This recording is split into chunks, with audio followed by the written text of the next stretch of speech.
Hello everyone, welcome back to my channel Jay's artistic world. நம்ம சேனலுக்கு போகிறதுக்கு முன்னாடி லைக் பண்ணி, ஷேர் பண்ணி, கமெண்ட் பண்ணுங்கள். அப்போ தான் உங்களுக்கு யூஸ்ஃபுல்லான இன்ஃபர்மேஷன்ஸ் நோட்டிஃபிகேஷனில் கண்டிப்பாக வரும். எங்கடா இப்படி மூட்டை முடிச்செல்லாம் கட்டிட்டு காரில் கிளம்புறோம் அப்படின்னு நீங்கள் பார்க்குறீங்களா? எங்கேயும் இல்லைங்க, சம்மர் வெக்கேஷனுடைய ட்ரிப்பு தான் இது. கொலராடோ, நெப்ராஸ்காலேருந்து நாங்கள் கொலராடோ ஒரு 10 hours ட்ராவல் ட்ரைவு. ஸோ எல்லா திங்ஸும் பேக் பண்ணி எடுத்துக்கிட்டு ஃப்ரெண்டு ஃபேமிலி, அண்ணா ஃபேமிலி இவங்களோட நாங்கள் ஜாலியாக ஒரு ட்ரிப் பிளான் பண்ணலாம் அப்படின்ட்டு தான் இங்கே கிளம்பிகிட்ருக்கோம். இந்த ட்ரிப்பில் நாங்கள் 7 members கிளம்புறோம். So from Nebraska to Colorado கார்லேயே ரைட் பண்ணிவிட்டு ஃபுல் அண்ட் ஃபுல் கார்லேயே போயிட்டு அங்கேருந்தும் நாங்கள் எங்கள் காரே யூஸ் பண்ணிக்கலாம் அப்படிங்கிறதுனால இங்கேருந்தே புக் பண்ணிவிட்டு ஒரு பிக் கார் எடுத்துகிட்டு கிளம்பிட்டோம். ஸோ போகிற ரூட் ரொம்ப ஜாலியாக இருந்தது. பசங்களுக்கு தேவையான ஸ்நாக்ஸு எல்லாமே எடுத்துக்கிட்டோம். அதுக்கப்புறம் ஃபுட்டு எல்லாமே எடுத்துகிட்டு தான் போனோம். இந்த வீடியோவை தயவு செஞ்சு ஸ்க்ரால் பண்ணாமல் ஃபுல்லாக பாருங்கள். அப்போ தான் நீங்கள் கொலராடோ போகிறதுக்கு நிறைய யூஸ்ஃபுல்லான இன்ஃபர்மேஷன்ஸ் நான் இதில் கொடுத்துருக்கேன். ஸோ ஒரு இதையும் நீங்கள் பார்த்தீங்கன்னா தான் உங்களுக்கு தெரியும் எப்படி நம்ம பிளான் பண்ணலாம் அப்படின்ட்டு. ஸோ ஆல்மோஸ்ட் நாங்கள் கலர்ஃபுல் கொலராடோ ரீச் ஆகிட்டோங்க. இது நாங்கள் ஸ்டே பண்ண ஹோட்டல். இந்த ஹோட்டலில் இருந்து தான் ஒரு ஆஃப்டர்நூன் 3 o'clock மாதிரி கிளம்பணும் நெப்ராஸ்காலேருந்து.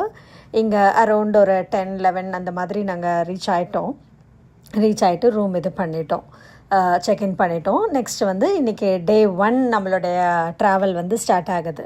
Day 1 நாம் 7 Falls அண்ட் Pikes Peak இந்த 2 இடத்துக்கு போகலான்னு பிளான் பண்ணியிருக்கோம். இந்த 7 Fallsோடைய இதுக்கு எப்படின்னா, நம்மளோட காரில் நம்மளை உள்ளே அலோவ் பண்ண மாட்டாங்க. நம்ம இப்போ இங்கே என்ட்ரி பாயிண்ட்க்கு இருந்தது இல்லையா, அங்கே போயிட்டு நம்ம என்ட்ரி டிக்கெட் எடுத்துட்டு அவங்களுடைய ஷட்டில் பஸ்ஸில் தான் நம்மளை அழைச்சிட்டு போவாங்க. அங்கே போகும்போது நம்மளுடைய கார் பார்க்கிங்லேருந்து இந்த பஸ் ட்ராவலில் தான் நம்ம போகணும். போகிற வழி எல்லாமே உங்களுக்கு நல்ல ஒரு சீனிக் அட்வென்ச்சர் கண்டிப்பாக இருக்கும். ஸோ அது இல்லாமல் ரொம்ப நல்ல ஒரு ஆப்போசிட் சைட், ரைட் சைட்லாம் எடுத்துக்கிட்டிங்கன்னா நிறைய பைன் ட்ரீஸ் இருக்கும். இந்த சைடு ராக்கி மவுண்டெயின்ஸோடைய வியூஸ், அந்த மாதிரி ஒரு நல்ல ஒரு வியூ இருக்கும். ஸோ அந்த வியூ வழியாக தான் நாங்களுமே இங்கே கிளம்பினோம். இது கொலராடோ ஸ்ப்ரிங்ஸ்லேருந்து வெளியில் வந்த உடனே இந்த மாதிரி இருக்கும். லைக் ஒரு சிவப்பு பாறைகள், பைன் ட்ரீஸ் இதெல்லாமே இருக்கும். இந்த 7 Fallsக்குள்ளே என்ட்ரு ஆன உடனே நம்ம அந்த அருவியை பார்த்துடலாம். இது ஏன் அப்படி இந்த பேர் வச்சாங்க அப்படின்னா, இந்த அருவி 181 அடி உயரத்திலிருந்து விழுகிறது 7 அடுக்காக விழுகுது. அதனால தான் இந்த நேம் 7 Falls அப்படின்ட்டு. இந்த ஃபால்ஸ் இந்த ப்ராட்மோர் ரிசார்ட் அப்படிங்கிறவங்க தான் மேனேஜ் பண்ணுறாங்க. ஸோ இது ப்ரைவேட் ரிசார்ட் அப்படிங்கிறதுனால இந்த பார்க்குக்குள்ளே நம்ம போகிறதுக்கு டிக்கெட் கண்டிப்பாக வாங்கியே ஆகணும். ஸோ இந்த இதில் டிக்கெட் வாங்கிட்டு தான் நீங்கள் இது பண்ண முடியும். இதில் டிப்பு நான் என்ன தரலாம் அப்படின்னா, நீங்கள் காலையில் கொஞ்சம் சீக்கிரமாக போங்க, இல்லைன்னா ஈவினிங்காக போங்க. அப்போ கொஞ்சம் க்ரௌட் உங்களுக்கு கம்மியாக இருக்கும். ஃபோட்டோஸ் எடுக்க, லைட்டிங் இதெல்லாம் ரொம்ப நல்லா இருக்கும். அதனால் இந்த டைமுக்கு நீங்கள் போகலாம். ஸோ கண்டிப்பாக நம்மளுடைய காரில் நீங்கள் பிளான் பண்ண முடியாது. இதில் தான் போகணும், ஷட்டில் பஸ்ஸில் தான் போகணும். அதனால் நீங்கள் கொஞ்சம் பார்த்துட்டு இது பண்ணுங்கள். ரொம்ப நடக்க வேண்டிய டிஸ்டன்ஸ் இருக்கும். அதனால் நல்ல ஷூஸ் வேர் பண்ணிக்கோங்க, நல்ல ட்ரெஸ்ஸஸ் வேர் பண்ணிக்கோங்க, ரொம்ப நல்லாயிருக்கும். நாங்கள் போனது சம்மருங்கிறதுனால கிளைமேட் கொஞ்சம் ஓரளவுக்கு நல்லா இருந்தது. பட் நீங்கள் போகும்போது இதாக போகுங்க. இங்கே 264 படிக்கட்டு இருக்குங்க. இது மேலே உங்களால் ஏற முடியல அப்படின்னா நீங்கள் இந்த எலிவேட்டர் இங்கே பார்த்துட்ருக்கீங்க இல்லையா, இந்த இதுக்குள்ளே போயிட்டு இந்த மவுண்டெயின் இதுக்குள்ளே எலிவேட்டரில் ஏறி நம்ம மேலே போகலாம். மேலே போகிறதுக்கு ஹைக்கிங் ட்ரையல்லாம் இருக்கும். ஸோ லேட் ஸ்ப்ரிங்கில் இல்லை சம்மரில் வந்தீங்கன்னா நிறைய ஃப்ளவர்ஸ் ரொம்ப அழகழகாக இருந்தது, ப்ளூமிங்காக இருக்கும். ஸோ அதுவுமே ரொம்ப நல்லா இருந்தது. இது நேஷ்னல் ஜியோகிராஃபியோடைய உலகத்துடைய மிக முக்கிய நீர்வீழ்ச்சிகளில் ஒன்றுன்னு சொல்கிறாங்க இந்த 7 Falls. ஸோ இங்கே போகும்போது நீங்கள் இதோடைய அழகு ஒவ்வொரு இடத்துலையும் நீங்கள் ரசிக்கலாம். இப்போ நாங்கள் மேலே அந்த எலிவேட்டரில் ஏறி தான் மேலே வந்தோம். இது கிட்டத்தட்ட 14,115 அடி அப்படின்ட்டு சொல்கிறாங்க. ஸோ இது மேலே ஏறி நீங்கள் வந்த உடனே வந்து இந்த மாதிரி வியூவில் வந்து நீங்கள் நின்று பார்க்கலாம். இந்த ஃபால்ஸ் எப்படி இருக்குது, அதை வந்து எப்படி இந்த 7 ஸ்டெப்ஸில் ஏறி வருது அந்த மாதிரியெல்லாம். ஸோ இது ஆக்சுவலி ஒரே நீர்வீழ்ச்சி தான், 7 தனித்த படிகளில் விழுது. இது வந்து 1880 வந்து நாதன் கால்பை என்ற ஒருத்தரால் வந்து பொதுமக்களுக்காக பப்ளிக்காக திறக்கப்பட்டுச்சு. அதுக்கப்புறம் என்ன பண்ணாங்கன்னா ஃபிலந்த்ராபிஸ்ட் ஸ்பென்சர் பென்ரோஸ் அப்படிங்கிறவர், அதாவது இந்த பிராட்மோர் ஹோட்டல் உள்ளே இருக்குது இல்லையா, இந்த ஹோட்டலை நிறுவியவர், அவர் தான் அந்த ஹோட்டலோடைய ஃபவுண்டர். இவர் வந்து 1940 இந்த ஹோட்டலை வாங்கிட்டு இதை வந்து ப்ரைவேட் ஃபால்ஸாக வந்து இது பண்ணிட்டார். ஸோ இங்கே வந்து நிறைய பிரசிடென்ட்ஸ் எல்லாம் வந்திருக்காங்க. President Theodore Roosevelt, president William Howard Taft என்கிற நிறைய பிரசிடென்ட்ஸ் வந்து யூஎஸோடைய பிரசிடென்ட்ஸ் எல்லாம் வந்திருக்காங்க. ஸோ இது ஷெயான் கேன்யானில் இருக்குது. ஃபுல் அண்ட் ஃபுல் கிரானைட்டுங்க, கிரானைட் தான் இதோடைய ஃபுல் அந்த வியூவே இருக்கும். கிட்டத்தட்ட ஒரு 900 ஃபீட் உயரம் கொண்டதுன்னு தான் சொல்கிறாங்க. ஸோ நைட் டைமில் இங்கே வந்தீங்கன்னா எல்இடி லைட்ஸ் எல்லாம் போட்டு ரொம்ப அழகாக வந்து இந்த இடத்த வந்து இது பண்ணியிருப்பாங்க. இதுதான் நான் சொன்ன அந்த 7 ஸ்டெப்ஸில் விழுகிறக்கூடிய இதில் வந்து நீங்கள் மேலே அந்த இதில் ஏறி தான் போகணும் இந்த ஸ்டெப்ஸில். ஸோ சம்டைம்ஸ் வந்து ரெய்னி சீசன் அந்த மாதிரிலாம் இருந்ததுன்னா கொஞ்சம் ஸ்லிப்பரியாக இருக்கும் அந்த ஸ்டெப்ஸ் எல்லாம். அதனால் நீங்கள் நல்ல ஷூஸ் வேர் பண்ணிவிட்டு நல்லா ஒரு ட்ரெஸ் எல்லாம் வேர் பண்ணிவிட்டு வந்தீங்கன்னா நல்லாயிருக்கும். இது மேலே போனதுக்கப்புறம் எண்டு போயிட்டுவீங்க. எண்டு போனோன்னு உங்களுக்கு ட்ரையல் இருக்கும். அந்த ட்ரையலில் நடந்து போனீங்கன்னா அந்த இது ஃபார்மேஷன் ஆகிற இடம் எல்லாமே நமக்கு நல்லாவே தெரியுங்க. ஸோ இது பார்த்துட்ருக்கும்போதே வந்து ரொம்ப ஒரு அழகாக இருந்தது. இங்கே வந்து ஒரு ரெஸ்டாரண்ட் இருக்குது. இந்த ரெஸ்டாரண்ட்டுக்கு நீங்கள் போகணுன்னாலுமே வெளியில் என்ட்ரன்ஸ் டிக்கெட் வாங்கிட்டு தான் வரணும். எங்கே வந்தாலும் நம்ம ஊருடைய ஒரு இதை பார்த்துட்டோன்னாலே நமக்கு இனம் புரியாத ஒரு காதல் வந்துடும். அந்த மாதிரி தான் இது. நம்மளுடைய ஃப்ளாகை பார்த்தோன்னு எனக்கு வந்து எப்போவுமே ஒரு உடம்பு சிலிர்க்கிற மாதிரியான ஒரு ஃபீல் வந்துடும். நான் வந்து ஒரு டிஃபென்ஸ் ஃபேமிலியிலேருந்து வந்த பொண்ணு. அதனால் எனக்கு எப்போவுமே வந்து இந்த நம்மளோட தேசப்பற்று, நாட்டுப்பற்று இதெல்லாம் ரொம்ப அதிகமாக இருக்கும். ஸோ நம்ம ஊருடைய அந்த கனெக்ஷன் வந்து எனக்கு எப்போது இங்கே வந்தாலும் அது வந்து ஒரு பெரிய இதாக நான் நினைப்பேன். நம்மளோட பொருள் எங்கே பார்த்தாலும் இந்த ரெஸ்டாரண்ட் இந்த ரெஸ்டாரண்ட்டில் வந்து லோக்கல் வெண்டாஸோடைய ஐஸ்கிரீம் வந்து ரொம்ப நல்லாயிருக்கும் அப்படின்னு சொன்னாங்க. ஸோ நீங்கள் வந்தீங்கனாலும் இந்த ஐஸ்கிரீம் ட்ரை பண்ணுங்கள். இது இவங்களோட லோக்கல் வெண்டாஸ் வந்து ப்ரிப்பேர் பண்ணி கொடுக்குற ஐஸ்கிரீம்ஸு ரொம்ப நல்லா இருந்ததுங்க. இதுவுமே இங்கே வந்து நாங்கள் நிறைய ஃபோட்டோஸ் எல்லாம் எடுத்துட்டு இந்த 7 ஃபால்ஸில் வந்து கிட்டத்தட்ட ஒரு 3-4 ஹார்ஸ் நாங்கள் ஸ்பெண்ட் பண்ணினோம். மேலே போயிட்டு வந்து இறங்கி பார்த்துட்டு எல்லாருமே. இது வந்து பெட் ஃப்ரெண்ட்லியான ஒரு இடம் தான். நீங்கள் உங்கள் பெட்ஸ் கூட வேணும்னா இங்கே அழைச்சிட்டு வரலாம். அப்படின்றது தான் இந்த மாதிரி வந்து என்ஜாய் பண்ணிவிட்டு நாங்கள் ரிட்டர்ன் வந்து பக்கத்தில் ஒரு பார்க்குக்கு வந்துட்டோம். ஸோ மார்னிங் வந்து ஹோட்டல்லையே ஃபுட்டு ரெடி பண்ணி எடுத்துகிட்டு வந்தோம். எங்களுக்கு புளி சாதம் இன்றைக்கி எடுத்திருந்தோம். ஸோ புளி சாதம் எடுத்துகிட்டு இங்கே வந்துட்டு சாப்பிட்டுட்டு இன்னையோட செகண்ட் அட்வென்ச்சருக்காக ரெடியானோம். இது வந்து பைக்ஸ் பீக் அப்படிங்கிறது வந்து 14,115 அடி வந்து ஃபார்டனீர் எனப்படும்ங்கிற கொலராடோவுடைய 58 சம்மிட் பீக்ஸில் இதுவும் ஒன்று. 1806 வந்து அமெரிக்க ஆராய்ச்சியாளர்கள் ஜெப்லான் பைக்ங்கிறவரால் இது வந்து பெயரிடப்பட்டது. ஏன்னா அவங்க தான் இங்கே வந்து ட்ரையலில் வந்தாங்க. இது ஆக்சுவலி லாஸ்ட் டைம் நாங்கள் வரும்போது காரில் ட்ரைவ் பண்ணி மேலே போனோம். இந்த தடவை வந்து நம்ம ட்ரெயின் ட்ராவலில் போகலாம் அப்படின்னு சொல்லிட்டு நாங்கள் வந்து இங்கே வந்தோம். இது வந்து காக் ரயில்வேஸ் வந்து இது ஆப்ரேட் பண்ணுறாங்க. இந்த காக் ரயில்வேஸோட டிக்கெட்டை நம்ம முன்னாடியே எடுத்துடணுங்க. எடுத்துகிட்டு நீங்கள் மேலே போனீங்கன்னா ரொம்ப நல்லாயிருக்கும். ஸோ போத் த சைட்ஸுமே வந்து வியூ ரொம்ப நல்லா தான் இருக்கும். ட்ரெயின் எப்படி மேலே போகுதோ அதே ரூட்டில் தான் அது கீழே வரும். ஆனால் வந்து இந்த 3 சீட்டர்ஸ் சைடில் நீங்கள் போகும்போது புக் பண்ணிங்கன்னா இன்னும் கொஞ்சம் உங்களுக்கு வியூவெல்லாம் ரொம்ப நல்லா இருந்தது comparatively to the 2 seaters side.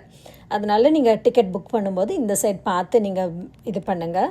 So அந்த மாதிரி புக் பண்ணிங்கன்னா உங்களுக்கு நல்லாயிருக்கும். ரொம்ப அழகாக இருந்ததுங்க அந்த வியூ. அந்த ட்ரெயின் மேலே போகிறது, அந்த சம்மிட்டை பார்க்க எப்படா நம்ம பார்ப்போம் அப்படிங்கிற மாதிரி இருந்தது. நிறைய ட்ரீஸு, கோல்டு ரஷ்ஷாக ஒரு இது. இங்கே வந்து நிறைய அனிமல்ஸ் எல்லாம் ஸ்பாட் பண்ணலாம் அப்படின்னு சொன்னாங்க.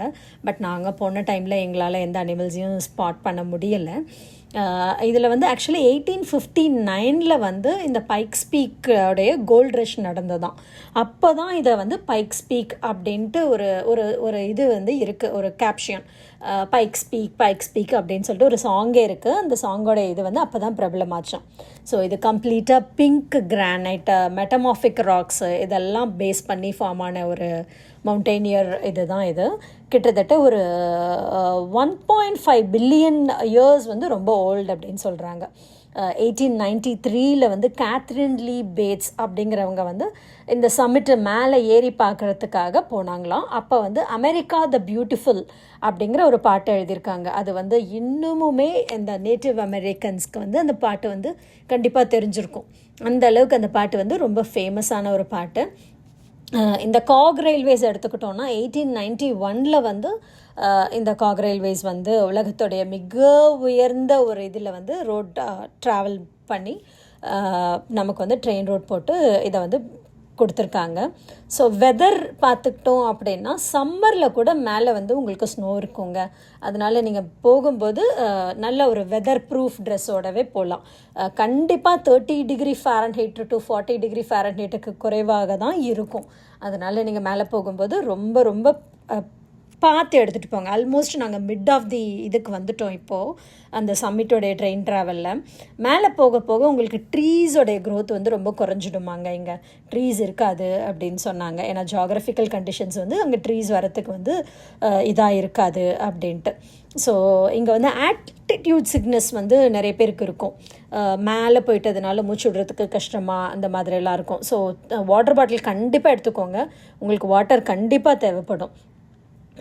இந்த மேலே நம்ம வந்ததுக்கப்புறம் நல்ல ஒரு வியூ இருந்ததுன்னா உங்களால் வந்து 5 ஸ்டேட்ஸை வந்து பார்க்க முடியுங்க. இந்த சம்மிட் மேலே ஏறி Colorado, Kansas, New Mexico, Utah, Arizona வரைக்கும் நம்மளால் இதை வந்து பார்க்க முடியும். ஸோ உங்களால் அந்த மாதிரியான டைமில் நீங்கள் ட்ராவல் பண்ணிங்கன்னா கண்டிப்பாக வந்து நீங்கள் வந்து இதுக்கு மேலே அந்த 5 இதையுமே வந்து நீங்கள் பார்க்கலாம். ஸோ இந்த ட்ரெயின் கிளம்பும் போது நீங்கள் பார்த்துருப்பீங்க எவ்வளோ மவுண்டெயின் இருந்தது, எப்படி அடர்ந்த பைன் மரங்கள், வைல்ட் அனிமல்ஸ் இதெல்லாம் கூட பார்க்க முடியும். மேலே போக போக போக வந்து இது ஆல்பைன் துந்த்ரா ரீஜியன் சொல்லுவாங்க. இங்கே மரங்க வந்து வளரவே முடியாது. இந்த எங்களுடைய கண்டக்டர் வந்து இவங்க தான், மிஸ்ஸஸ் கிளேக் அப்படின்ட்டு. ஒவ்வொரு இடமும் வந்து அவ்வளோ அழகாக வந்து சொன்னாங்க. இந்த சைட் பாருங்கள், இது வருது, அந்த சைட் பாருங்கள் எப்படி இருக்குது அப்படின்ட்டு. அவங்க நாங்கள் போன அந்த 1 ஹாரும் வந்து பேசிகிட்டே தான் வந்தாங்க. ஸோ அவங்க பேசிட்டு வந்தது வந்து ரொம்ப அழகாக இருந்தது. இதுதாங்க ரோட் ட்ரிப்பு. இந்த இதுக்கு மேலே போகிறதுக்கு இந்த ரோட் ட்ரிப்பில் போனீங்கன்னா அந்த சம்மிட் மேலே நம்ம போயிடலாம். பட் நாங்கள் இந்த தடவை ரோட் ட்ரிப்பில் போகல, ட்ரெயின் ட்ரிப்பில் தான் போனோம். ட்ரெயின் மேலே போகிறதுக்கு 1 ஹவர், கீழே வரத்துக்கு 1 ஹவர், அங்கே உள்ள உங்களுக்கு ஒரு 1 ஹவர் கொடுப்பாங்க. அந்த 1 ஹவருக்குள்ளே நீங்கள் வந்து சம்மிட்டை வந்து சுற்றி பார்த்துட்டு நீங்கள் ஃபோட்டோஸ் எடுக்கிறதா இருந்தாலும் அங்கே ஒரு ஜியாகிரபிக் ஸ்டேஷன் இருக்குது. இதெல்லாம் உங்களுக்கு எக்ஸ்பிளைன் பண்ணுவாங்க. அதை பார்த்துட்டு அங்கே ஒரு ரெஸ்டாரண்ட் கூட இருக்கும். லைக் டீ, காஃபி, டோனட் வந்து ரொம்ப ஃபேமஸ் அப்படின்னு சொல்லியிருந்தாங்க இங்கே. ஸோ அதையும் நீங்கள் எல்லாம் இது பண்ணிவிட்டு ரெடி ஆகிட்டு வந்துடணும். அந்த 1 ஹவருக்குள்ளே நீங்கள் வந்து பிளான் பண்ணிக்கணுங்க. ரிட்டர்ன் மறுபடியும் உங்கள் ட்ரெயினில் வந்து ஏறுறதுக்கு. இன்கேஸ் நீங்கள் ட்ரெயினில் போனீங்கன்னா, இல்லைன்னா ட்ரெயினை வந்து நீங்கள் மிஸ் பண்ணுற மாதிரி ஆகிடும். ஸோ மேலே போகிறப்போ இங்கே பார்த்தீங்கன்னா இந்த மாதிரி இந்த பிங்காக தான் இருக்கும். உங்களுக்கு பாருங்கள், இந்த ஆல்பைன் துந்த்ரா ரீஜியனுங்கிறது வந்து நமக்கு வந்து ஃபாரஸ்ட்டாக இருக்காது மேலே போக போக. ஸோ அந்த ஜியாகிரபிக்கல் கண்டிஷன்ஸ் வந்து ட்ரீஸ் வளர்கிறதுக்கு இடம் கொடுக்காதான். அதனால தான் இந்த மாதிரி இருக்குது அப்படின்ட்டு. இப்போ இங்கே பார்த்தீங்கன்னா ஒரு பெரிய ஒரு வந்து சேட்டலைட் ரிசர்ச் ஸ்டேஷன் தெரியும். அந்த சேட்டலைட் ரிசர்ச் ஸ்டேஷன் தான் என்டையர் கொலராடோக்கே வந்து வெதர் வந்து ஃபோக்கஸ் பண்ணுவாங்களாம். ஸோ இங்கேருந்து தான் வந்து என்டையர் கொலராடோவுடைய இதுக்கு வந்து வெதர் ஃபோக்கஸ் பண்ணி கொடுக்குறாங்க. அதனால் இந்த இது வந்து ரொம்ப ஒரு சில்லுன்னு அந்த மாதிரி தான் இருக்கும். இப்போ நாங்கள் இறங்கிட்டோங்க, ட்ரெயினை விட்டு இறங்கிட்டு சம்மிட் பார்க்குறதுக்காக வந்திருக்கோம். உள்ளே போனோன்னா நல்லாவே ஒரு ஸ்டேஷன் ஒன்று இருந்தது. அதில் வந்து பார்த்துட்டு அதுக்கப்புறமேட்டு வந்து நம்ம தேவையானது ஃபோட்டோஸு, லைக் வேறு ஏதாவது நீங்கள் வீடியோஸ் எடுக்கிறீங்க, இல்லைனா சாப்பிட்றீங்க, இதெல்லாம் நீங்கள் பண்ணிக்கலாம். ரொம்ப குளிராக தாங்க இருந்தது. கீழே நீங்கள் இப்போ கொலராடோ ஸ்ப்ரிங்ஸில் பார்த்தீங்கன்னா எங்களுக்கு டெம்பரேச்சர் வந்து அபவ் 50 to 60 மாதிரி இருந்தது. பட் ஆனால் வந்து மேலே வர ரொம்ப குளிர் இருந்துச்சு. வெதர் ப்ரூஃப் கண்டிப்பாக வேணும், உங்களுக்கு ஜாக்கெட் வேணும். நாங்கள் போன சீசன் கொஞ்சம் ஓகேவாக இருந்தது. அதனால் நாங்கள் கொஞ்சம் மேனேஜ் பண்ணிக்கிட்டோம். ஏறிட்டோம். நாங்களே நெப்ராஸ்காலேருந்து வரதுனால நாங்களுமே கோல்டு ஒரு ஸ்டேட்டில் தான் வரோம். இது பாருங்கள், நான் சொன்ன மாதிரி டோனட்டை ரொம்ப ரொம்ப வந்து ஃபேமஸாக. கண்டிப்பாக நீங்கள் இங்கே போனீங்கன்னா இந்த டோனட் வந்து ட்ரை பண்ணுங்கள். இந்த பீக்கில் வந்து நாங்கள் ஃபோட்டோ எடுத்துகிட்டு கொஞ்சம் நிறைய என்ஜாய்லாம் பண்ணோம். இது 14,000 ஃபீட்டு. அதனால் வந்து அந்த ஹை ஆல்டிடியூட் டோனட் வந்து இந்த டீப்பில் வந்து ஃப்ரை பண்ணுறதுனால இது வந்து ரொம்ப டேஸ்ட்டாக இருக்குமா. நாங்கள் ட்ரை பண்ணோங்க, ரொம்ப நல்லா தான் இருந்தது. நீங்களும் போனீங்கன்னா கண்டிப்பாக ட்ரை பண்ணுங்கள். ட்ரை பண்ணிங்கன்னா எனக்கு கமெண்ட்டில் சொல்லுங்கள் நாங்கள் ட்ரை பண்ணோம் அப்படின்ட்டு. இதுதாங்க இந்த பைக்ஸ் பீக்கோடைய என்ட்ரன்ஸ் எண்டு. ஸோ நாங்கள் இது முடிச்சுட்டு அகெயின் நாங்கள் வந்து ட்ரெயினில் வந்து ரிட்டர்ன் வந்துட்டோம். இது அங்கங்கே நாங்கள் கொஞ்சம் எடுத்த ஃபோட்டோஸ். 7 ஃபால்ஸ், இவங்க தான் நான் சொன்ன எங்களுடைய கண்டக்டர். இவங்களோட மிஸ்ஸஸ் கிளேக் அவங்க பேர். ரொம்ப அழகாக எக்ஸ்பிளைன் பண்ணாங்க ஈச் அண்ட் எவ்ரி இயர். அந்த எவ்ரி ஸ்பேஸ் அந்த ட்ரெயின் போகிறதுக்கு ஒவ்வொரு இடமும் ரைட் வந்து எங்களுடைய ட்ராவலை வந்து இதோட முடிச்சிட்டோம். ஸோ நெக்ஸ்ட் வீடியோ நாளைக்கு நம்ம Day 2 பார்க்கலாம். உங்களுக்கு இந்த வீடியோ கண்டிப்பாக பிடிச்சிருக்கும்னு நினைக்கிறேன்.